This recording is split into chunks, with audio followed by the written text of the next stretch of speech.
तक तो ये सिचुएशन थी। मेरा सबसे बड़ा जो मुझे दुख है और अफसोस है वो ये है कि खान साहब ने एक तो स्पेसिफिकली डी चौक का नहीं कहा था, इस्लामाबाद का कहा था, और इस बात के बहुत से गवाह उधर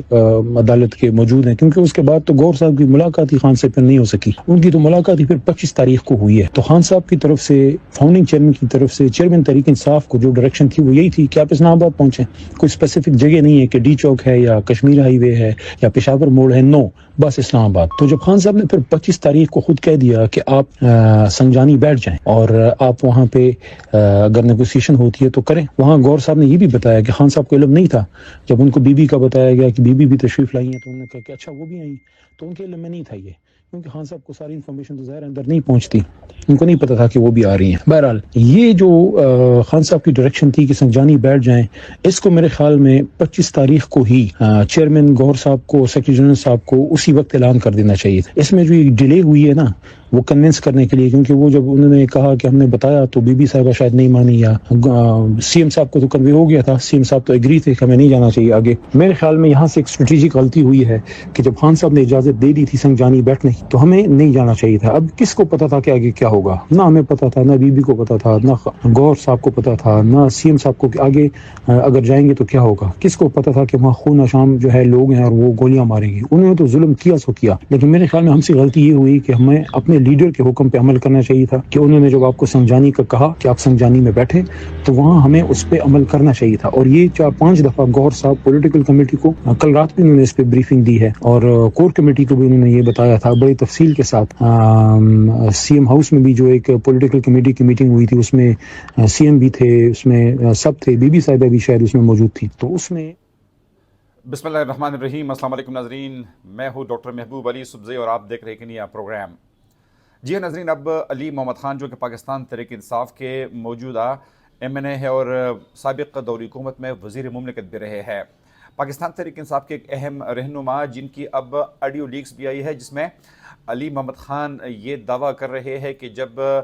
बानी PTI इमरान ख़ान से इस वक्त पाकिस्तान तहरीक इंसाफ की जो चेयरमैन है बैरिस्टर गौहर की मुलाकात हुई तो बैरिस्टर गौहर ने इमरान ख़ान को इस बात पर कायल किया था कि कारकुनान को फौरी तौर पर संजानी ले जाया जाए और वहाँ पर धरना दिया जाए,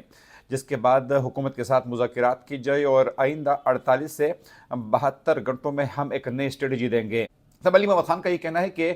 उससे पहले जब बुशरा को ये पैगाम पहुंचाया गया तो बुशरा बीबी ने मुबैना तौर पर इस पैगाम को मुस्तरद किया और बुशरा बीबी का ये मौक़िफ़ था कि चूँकि उनको इमरान ख़ान ने बरह रास्त नहीं बताया है इसलिए वो किसी बात पर यकीन नहीं करेगी।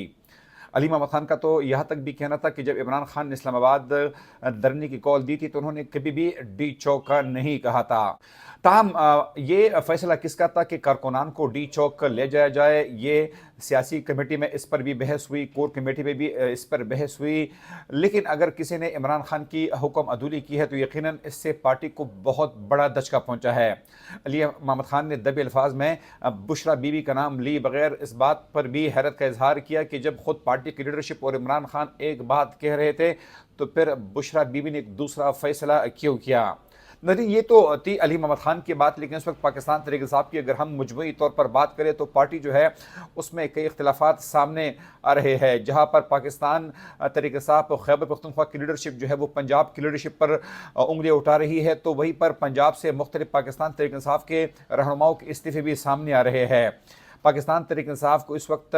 यकजहती की ज़रूरत है और यकीनन चूँकि इस वक्त पाकिस्तान तहरीक इंसाफ के लीडर्स की इमरान ख़ान से काफ़ी दिन हुए मुलाकात नहीं हुई है, इसलिए वहाँ से चूँकि नई हिदायत नहीं आई है तो पाकिस्तान तहरीक इंसाफ इस धरने को या इस मुजाहरे को जिसका को तकरीबन 1 हफ़्ते का वक्त गुजर गया है, पाकिस्तान तहरीक इंसाफ में मुसलसल इख्तिलाफी बातें सामने आ रही है। खुद बुशरा बीबी के किरदार पर भी सवाल उठाए जा रहे हैं कि एक ऐसी खातून जिसको इमरान ख़ान ने इजाज़त तक नहीं दी थी कि वो इस्लामाबाद धरने में भी शामिल हो, इस्लामाबाद के एहतजाज में भी शामिल हो, तो फिर उनको किसने इजाज़त दी है। यकीनन ये बातें जो है ये आइंदा शायद 2-3 हफ़्ते मज़ीद चलेगी, लेकिन सवाल ये है कि शायद ये पाकिस्तान तहरीक इंसाफ का आखिरी मुज़ाहरा था या पाकिस्तान तहरीक इंसाफ की आखिरी कॉल थी। यकीनन ये पाकिस्तान तहरीक इंसाफ की आखिरी कॉल नहीं थी और जिसने भी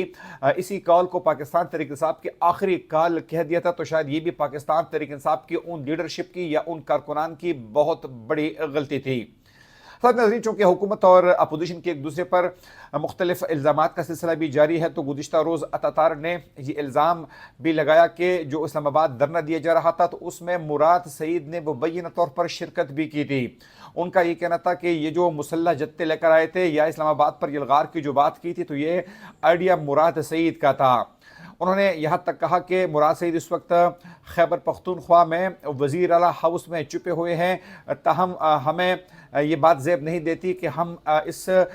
स्टेट को एक बनाना रिपब्लिक जो है वो बनाए। तो इस वक्त नाज़रीन दोनों तरफ से एक दूसरे पर हमले जारी है, ताहम अतातारट का जवाब देते हुए खैबर पख्तूनख्वा हुकूमत के तर्जुमान बैरिस्टर सैफ का कहना था कि अगर मुराद सईद इस धरने में या एहतजाज में शामिल थे तो फिर आपने उनको गिरफ्तार तक क्यों नहीं किया। उनका ये कहना था कि आपको अगर मुराद सईद के बारे में पता तक नहीं चला तो इसका मतलब ये कि आप नाकाम तरीन हुकूमत है। साथ में उन्होंने इस बात की वजाहत भी की कि इस वक्त मुराद सईद न तो खैबर पख्तूनख्वा की किसी हिस्से में मौजूद है, न वो वज़ीर आला हाउस में रुपोश है, बल्कि वो खैबर पख्तूनख्वा में मौजूद तक नहीं है। तो एक दूसरे पर जो उनकी लफ्जी गोलाबारी है वो उसका सिलसिला अभी तक जारी है। और साथ साथ में नाज़रीन इस वक्त हुकूमत की जानिब से एक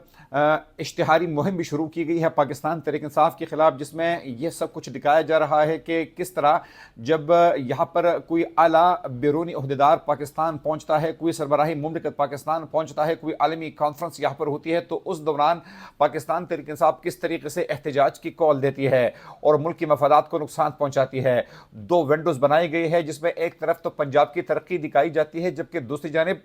खैबर पख्तूनख्वा की हुकूमत की नाकामी या उनके जलसे और जुलूस को दिखाया जाता है। अगर आप इस पूरे सूरत हाल को देखें तो हैरानी की बात यह है कि इसमें कोई शक नहीं है कि शायद इस वक्त पंजाब की परफॉर्मेंस खैबर पख्तूनख्वा की परफॉर्मेंस से बेहतर भी होगी, लेकिन अगर ये आप ये तरीका अपनाते हैं कि कभी तो आप इस किस्म के स्टेटमेंट देते हैं कि खैबर पख्तूनख्वा के लोगों को अटक से इस तरफ नहीं आना चाहिए था, कभी आप ये बयान देते हैं कि खैबर पख्तूनख्वा तो इस तरह कमज़ोर सूबा है जबकि पंजाब इतना ताकतवर सूबा है। इससे होगा क्या? इससे लोगों के दिलों में आपके लिए नफरत में मज़ीद इजाफा होगा, लोगों के दिलों में आपके लिए मोहब्बत नहीं होगी। तो इस एक दूसरे के प्रोपेगेंडे को, एक दूसरे के बात को काउंटर करने के कई दीगर तरीके हो सकते हैं, लेकिन कम से कम आपको ये बिल्कुल नहीं करना चाहिए कि आप दो सूबों का मुवाज़ना करें, एक तरफ तरक्की दिखाए और दूसरी तरफ कोई और चीज़ दिखाए, क्योंकि इससे लोगों में जो एक नफ़रत है या ये जो एहसासी महरूमी है उसमें मज़ीद इजाफा होता है। तो इस वक्त नाज़रीन सूरत हाल ये है कि हमारे ज़रा इस बात को कंफर्म कर रहे हैं कि पाकिस्तान तहरीक इंसाफ जो है वो अपने कारकुनान की मोराल को बुलंद करने के लिए एक नए मुजाहरे के तैयारी की कोशिश कर रहे हैं, और इस दफ़ा जब भी कोई मुजाहरा होगा तो इमरान खान के मशवरे से ही होगा, और जैसे इमरान खान की जानिब से कोई नई कॉल दी जाएगी तो उसके बाद पाकिस्तान तहरीक इंसाफ एक नई स्ट्रेटजी के साथ सामने आएगी। लेकिन इन तमाम बातों का नाज़रीन अगर हम गौर से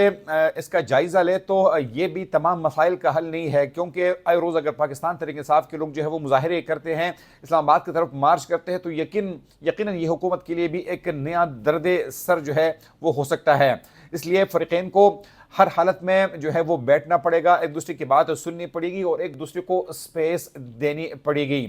इसके अलावा शायद किसी के पास भी कोई चॉइस मौजूद नहीं है। अगले प्रोग्राम तक अपने मेज़बान डॉक्टर महबूब अली सुबज़ई को इजाज़त दीजिए। अल्लाह हाफ़िज़।